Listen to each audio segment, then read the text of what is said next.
දැන් ඉන්නේ ඇබර්ඩීන් පාරේ. මේ තමයි මේ පාරේ වැඩ කරන බස් එක. පාර කැඩිලා හොඳටම මේ දෙන්නේ ඇබර්ඩීන් වලට පිවිසුම් මාර්ගය. මේක තමයි ඇබර්ඩීන් වල টොප් එකට. ඒ කියන්නේ ඇබර්ඩීන් වැටෙන උඩ ඇලි ටික තියෙන තැනට තියෙන එන්ට්‍රන්ස් එක. මෙතනින් මේක ප්‍රයිවට් ලෑන්ඩ් එකක් මං හිතන්නේ ප්‍රයිවට් ප්‍රොපර්ටි එකක්. මෙතන කතා කරලා තමයි මං හිතන්නේ මෙතනින් ඇතුළට යන්න ඕනේ.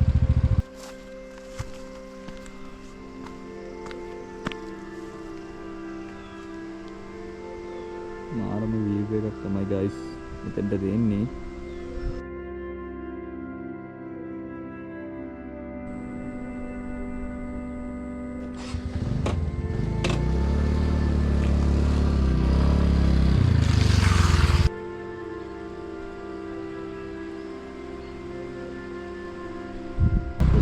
වැස්ස වගේ මෙතන තියෙන අපිට පොඩි වෙලාවකට නවතින තැන. ඉතින් චුට්ටක් නතර වෙලා යන්න. මෙතන මාරම ලස්සන වීව් එකක් තියෙන්නේ. ක්ලයිමේට් එකත් හරිම සීතලයි. මේ වගේ තැනක ඉඳන් පොඩ්ඩක් කාලය ගත කරනවා කියන්නේ ඒක වෙනස්ම දෙයක්. ඉතින් බලන්නකෝ මේ වීව් එක කොහමද කියලා.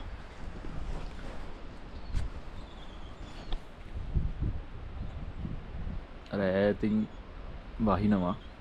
මේ හරියට නම් තාම පොඩ්ඩයි වහින්නේ.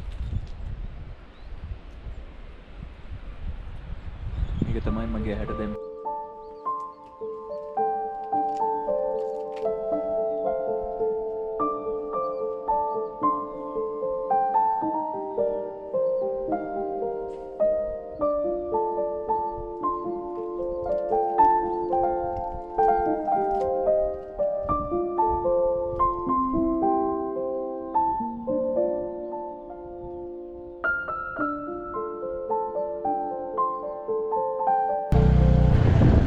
වීව් එකක් මෙතනට තියෙන්නේ. ඒගොල්ලන්ට පේනවා ඇති.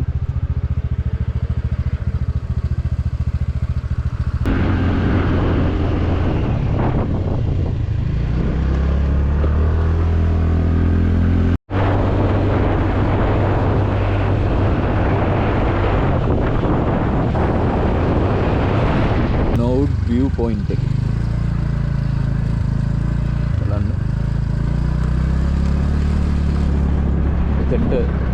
නෝඩ් රෝඩ් එක පහළ ඔක්කොම අතන ටවුන් එක ඔක්කොම වීව් කරගන්න පුළුවන්. ඇත්තටම මාරම ලස්සන වීව් එකක් තියෙන මෙතන. බලන්නකෝ වීව් එක.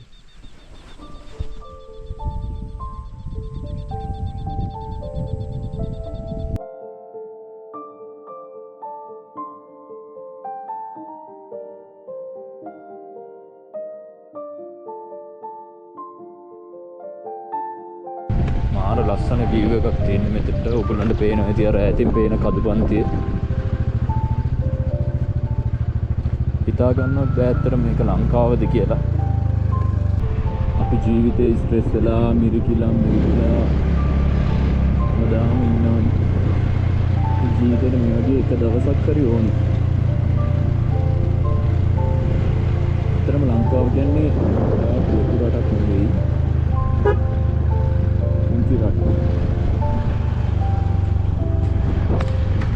ඉතින් සාමාන්‍යයෙන් පැය 2-3ක් වගේ කාලය තුළ අපිට පුළුවන් ඕනම ක්ලයිමේට් එකකට ලංකාව ඇතුළේ චේන්ජ් වෙන්න. ඉතින් අපිට වෙලාව නැහැ, වැඩ වැඩි කියලා ස්ට්‍රෙස් වෙවි ඉන්නවට වඩා ඇත්තටම හොඳයි මේ පුංචි පැය 2-2.5 අරගෙන මේ වගේ ගමනක් ගිහිල්ලා අපේ ඔළුවේ තියෙන මානසික සුවය ලබා ගන්න කටයුතු කරනවා. ඇත්තට මේ වගේ පාරක් දිගේ යද්දී ඒක වෙනස්ම අත්දැකීමක්. මම දන්නේ කැමරාවෙන් ඕගොල්ලන්ට රූප රචනය මගේ ඇහැට පේන විදිහටම ලැබෙනවද කියලා.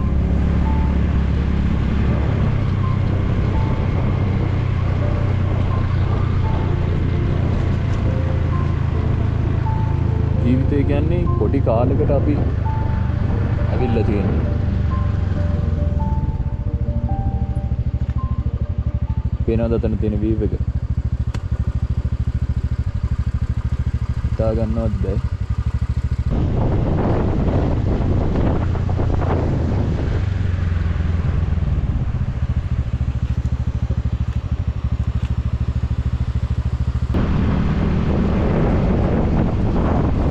මාරම සුන්දරයි. මාරම ලස්සනයි වීව් එක.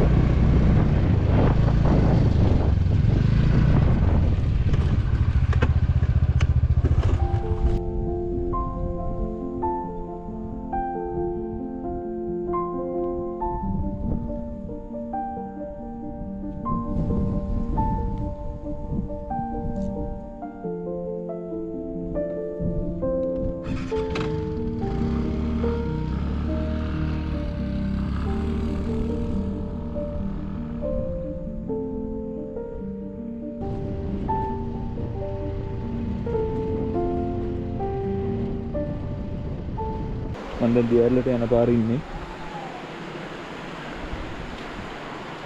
අපි බයික් එක අරහින් රාතන තියෙන කඩේ පාක් කරලා ඉතින් දැන් පයින් යන්න ඕනේ. ඉතින් මෞසාගල ජරාකේ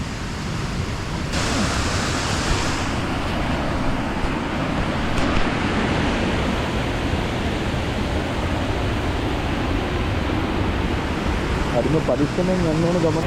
මෙතන අපිට පහළ කෑල්ලට යන්න බෑ. දියැල්ල වැටෙන එක බලන්න පොඩ්ඩක්. මොකද වැස්ස වගේ ඉඳලා ලිස්සන ගතියක් තියෙනවා. මම දැන් ඇත්තටම ඉන්නේ දියැල්ල පහළට වැටෙන තැන. බලන්නකෝ වීව් එක. මෙතන දියැල්ල වැටෙන තැන. මෙතනට වැටිලා එතනින් මේ ටැංක් එකට වැටිලා එතනින් පහළට තමයි දියැල්ල කෙලින්ම වැටෙන්නේ.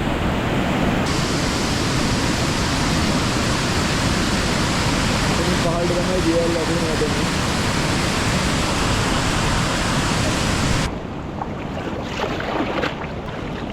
තරම අයිස් කැඩ වගේ.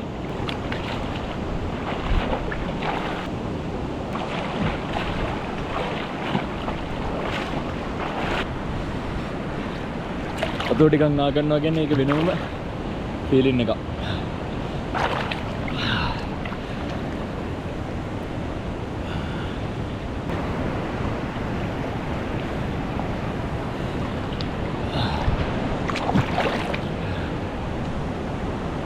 අයිසර බලන්න අර ඇයට සම්පූර්ණයෙන්ම ලොකු වැස්සකින් වැහිලා තින්නේ. ඉතින් මේ උඩට වැස්සේ නැතුණාට මේ පහළ හොඳටම වහිනවා. ඕගොල්ලන්ට පේන විදිහට අර වතුර සම්පූර්ණයෙන්ම වෙනස් වෙලා මීදුමින් වගේ වැහිගෙන එනවා මේ ඒරියා එක. සුන්දර වතුර ටිකක් නාලා ඉවර වුණා ගයිස්. මාරම සීතලයි. හැබැයි ස්ට්‍රෙස් වෙලා මාන්සිලා ඉඳලා මේ වතුර ටික නාගත්තට පස්සේ හැමදේම අමතක වෙලා ගියා. ඉතින් ජීවිතේට මේ වගේ දවසක් අනිවාර්යයෙන්ම තියෙන්න ඕනේ. ඇත්තටම ඉතින් එළමගේ ජීවිතේ හරි වාසනාවන්තයි.